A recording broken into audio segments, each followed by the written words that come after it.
Today we're going to have a video on building your own bike stand for $20 to $25. Now the $20 to $25 will depend on the prices of the home improvement stores in your area.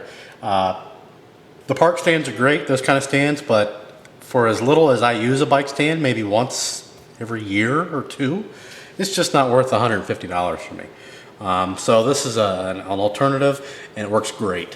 So first thing you need to find is what they call a pipe clamp. Here's one here. It's a 3/4 inch pipe clamp right there. This is one from Lowe's. It's got the little pads on there. And here's one from Home Depot. Essentially the same. Does not have the pads. I actually like this one a little better. It's a little smoother. But it didn't have the pads, so whatever. Next thing you'll need is some 3/4 inch black piping. The first thing you'll want to get is a base. This is a 3/4 inch base. And you can see here I've got it mounted on a tabletop. Now you can mount this on a wall as long as you have a good solid foundation, you know, a wall stud or something like that. You can mount this on a wall. It does not have to be on a desk. And next thing you'll need is a variety of pipe. Now if you were to mount this on a wall, the only thing you would really need is this long pipe here. This is an 18 inch, 3/4 inch black pipe. And that's really all you would need. For the desk I've used the 3/4 inch, again 18 inch black pipe there, a 90 degree 3/4 inch black pipe angle here, and then another 6 inch 3/4 inch black pipe here. And so that's mine. There's only 3 separate parts besides the base and the clamp. Again, mount on the wall, you really only need this long piece. But you can configure it however you like. You can make it taller, you can get a 12 inch piece, have a piece custom cut. You can get, you don't have to have a 90 on it if you're on the wall. Again, you can get a shorter, piece here. You don't want to make it too short though. And then all you do is simply, you just screw it together, just clockwise like you would a normal screw. I'm not going to take mine completely apart. Hopefully you know how to screw pipe together. Nice to have a pipe wrench.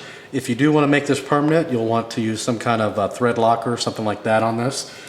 The base I don't like to have permanent, and the clamp I don't like to have permanent in case I want to take it off. So I'm going to go ahead and screw mine on here and show you. See, I've got kind of a situation here since, sorry about that, since I didn't take it all the way apart. I've already had it on here.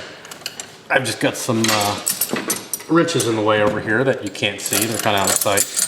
But we'll go ahead and screw this on, and I'll show you what it looks like here. So I'm going to continue screwing this on, and we'll be right back. Okay, once you've got it on, got it right here. Again, I don't make mine permanent. I make it so I can take it off, what have you. First thing you want to do is you've got this into the pipe clamp here. See, this is adjustable. You just simply slide it on. And you got to line it up. It's not too terribly difficult. There you go. Got that lined up. Then you've got the other end, which is the actual clamp. You just simply got to make sure it's out of the way. You've got 2 sections here. Slide them both through the pipe. The last section is the threaded part. Thread it on. And again, I don't make this permanent either. And you do want to get it snug, because if you don't have it tight, it'll just flop around. So that's probably tight enough for me. And there you go. Now, one thing you do keep in mind is if you have an aluminum frame bike, if you tighten this too tight, chances are you are going to bend that frame. I mean, it's very easy to do. So what a lot of people do is they'll get some plastic, or they'll get some blocks of wood. They'll cut a little C on each side, and they'll screw it to these bases. And you can find that online. And that way they've got something in there that'll hold the frame or the seat post, what have you. But all you do is you can adjust it here, and then you screw it in here. And you can use this for a vise or whatever you want to use it for as well. But and that's it. You cinch it down. Again, don't tighten it too tight directly on an aluminum frame. Even with these pads are not real thick at all. Get you some wood or something like that. Just screw it to the base. It's really easy to do, self-explanatory, that kind of thing. And that's essentially it. If you had some, turn it a little bit more. I've got this pretty tight actually that way, but if you turned it this way, you mount it from the seat. You just turn those both, or the seat post rather, not the seat. And that's essentially it. Just a real quick, easy to do little clamp there. See, I've got this pretty far out. That way I can kind of get on the other side of the clamp as well. If you want to make it a little closer in, that's fine.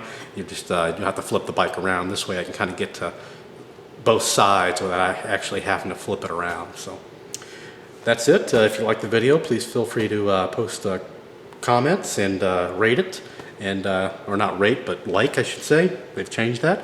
And as always, subscribe. Thanks for watching.